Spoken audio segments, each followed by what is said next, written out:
Everybody, I hope everyone's doing well. How to be effective and successful in social media sales in this ever-changing technological environment. One of the things you really got to be aware about is you have to believe and know that your product and services are valuable and that it solves problems. You have to do that. You also have to have conviction in your abilities, in what you're doing and what you're offering your customers. And you also have to be unique, sincere, and genuine, that you're different than your competitors, that you're different than anyone else they spoke with. But you also cannot be afraid to make the initial phone call, or what we call cold call. You can't be afraid of rejection. You have to embrace rejection. And the only way you can embrace rejection is, one, you got to do it, but more importantly, you have to be prepared on every phone call, especially with social media where everything is so fast. You have to be able to slow it down, keep it on a straight path, so that you're able to communicate your message, meaning your services, the value, the solutions. And here's the reason why. Because your product and services must do two things for every prospect to be converted into a customer.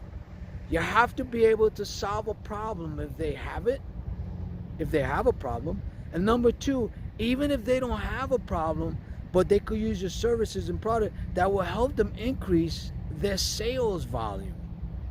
Because at the end of the day, that's what every business is in business for, right? So, the topic for today is going to be how to be effective and successful in social media sales in this ever-changing environment. Before we do that, let's go to the introduction.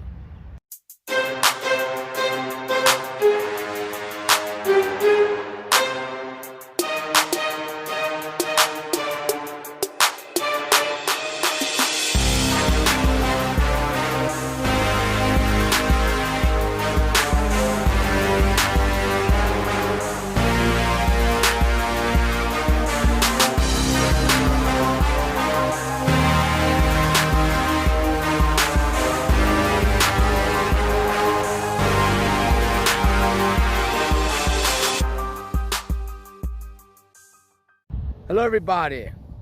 How to be effective and successful in social media sales in this ever-changing technological industry. Welcome to the martial arts of sales. I hope everyone's doing well. Before we dig into the topic, if you're watching this on YouTube, please hit the subscription button below. If you like the video, give it a thumbs up and share the video with others.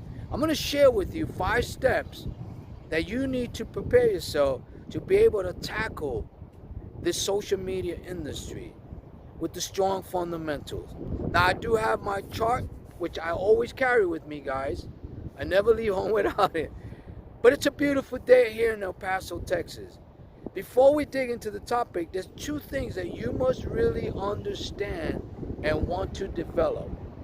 Number 1 is, do not be afraid of the telephone and making the phone call.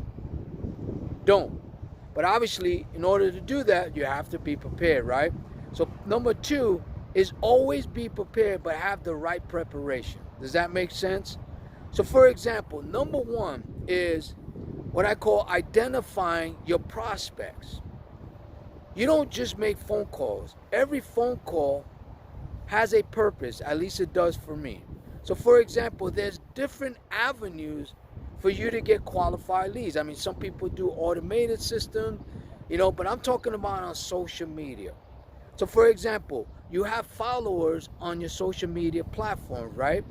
Same mindset, same attitude, you just got to go about it a little bit different. You have the Better Business Bureau. These are like business platforms where, people register their business. You got companies like Manta, Yellow Pages, and things like that.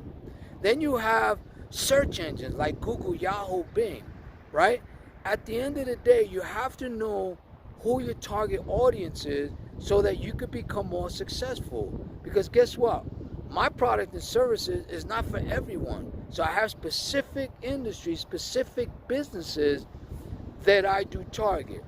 So that's the most important thing. Number two is when you identify your customers and you know who they are and what their business is, make sure you're prepared by doing your due diligence. Meaning, if they're following you, they have information out there. Look at the information. Look at their content. Read their company's biography. How many employees they have. What kind of customers they go after. You have to do your due diligence, because if you do that, not only do you have the edge over your competitors, but they're going to respect that you actually took the time to know about their business.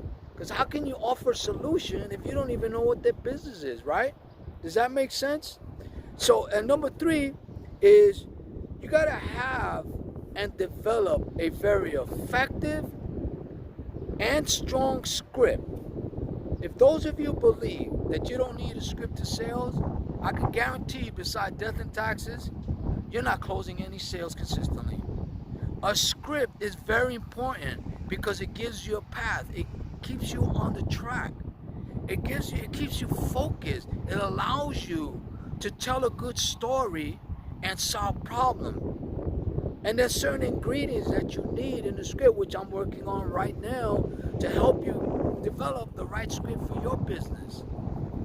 Number four is you got to have a strategy and solutions when you speak to the customers or your potential customer. That's important, because let's just say they're ready, but you don't have a solution. What are you going to do? Take an order knowing you don't have a solution? I know people that do that. You know what that's called? That's called lying. Don't need to do that. So always have a solution, have a strategy, and then execute that. Does that make sense? Number five is be prepared always for the initial call. Every phone call has to have a purpose. For me, if I'm not hot and I'm not prepared and mentally I'm not there, I'm not making the phone call. I just won't do it. Now, why is that important? Because in the initial phone call, there's four things you got to accomplish, or tools you got to bring to the table. You have to be excited. There's a saying out there, and maybe I shouldn't say it, but I'm going to say it. They said sex sells, right? I'm against it, but it sells. Excitement sells. You have to be excited. When you go buy something, don't you get excited about buying it? That's why you buy it, because you're excited. You're emotional about it, right? Always be excited. But then you got to balance that with persuasion. You got to balance that with logic. And you have to engage your prospect. Why? So that you can lead them in the path that they want to take ownership. See, nobody wants to buy, right? Nobody wants to feel they're being sold something or they're buying, but we're always buying and selling, right? But you got to let them know and make them feel, and they have to want to own the product and services. Does that make sense? But before they do that, the most important thing that you got to persuade the prospect to owning is they have to buy into you. Because if they don't buy into you, it doesn't matter how great the product is, and if they don't believe you and trust you, they're not buying squat. Matter of fact, they're going to take your sales pitch and they're going to go buy from somebody else that they believe in and trust. And that's why excitement is important, because you got to get excited. They got to be persuaded. And you have to engage them. Does that make sense? And bottom line is, everyone likes to own something because it's a prideful thing, right? Does that make sense? So I hope this has been helpful. I want to thank you for being part of the martial arts of sales. Till we speak again, I say goodbye, and I wish everyone much success. Take care.